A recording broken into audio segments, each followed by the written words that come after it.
కర్ణాటక ప్రభుత్వం దివాలా దిశగా ప్రయాణిస్తోందా?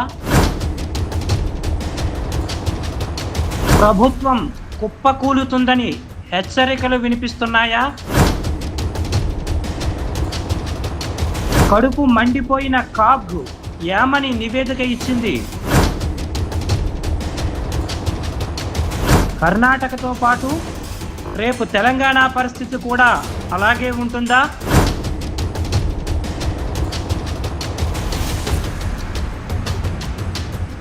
కర్ణాటకలోని కాంగ్రెస్ ప్రభుత్వం దివాలా దిశగా పరుగులు తీస్తోంది. అప్పుల కోసం కాంగ్రెస్ సర్కారు ఊరు వాడా తిరుగుతోంది.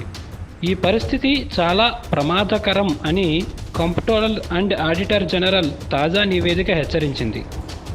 రాష్ట్ర ప్రభుత్వ అప్పులను లెక్క చూసే సంస్థగా కంప్ట్రోలర్ అండ్ ఆడిటర్ జనరల్ నిలుస్తుంది.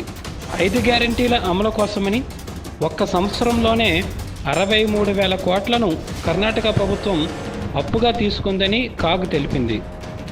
అంతకుముందు ఏడాదితో పోలిస్తే ఇది 37,000 కోట్లు ఎక్కువ, అంటే దాదాపు రెట్టింపు అన్నమాట. అప్పులు పెరిగిపోవడం, రాబడి పడిపోవడంతో కర్ణాటక పరిస్థితి ఏమాత్రం బాగోలేదని కాగ్ హెచ్చరించింది. ఒకవైపు గ్యారంటీల అమలుకి 1,000 కోట్ల రూపాయలను అప్పులుగా తెస్తున్నట్లు చెబుతున్న కాంగ్రెస్ ప్రభుత్వం నిజంగా ఆ అమలు చేస్తోందా అంటే అది కూడా లేదు. దీంతో 5 గ్యారంటీల అమలుకు కర్ణాటక ప్రభుత్వము తెస్తున్న డబ్బులు ఎక్కడికి పోతున్నాయని ప్రజలు ఆందోళన చెబుతున్నారు.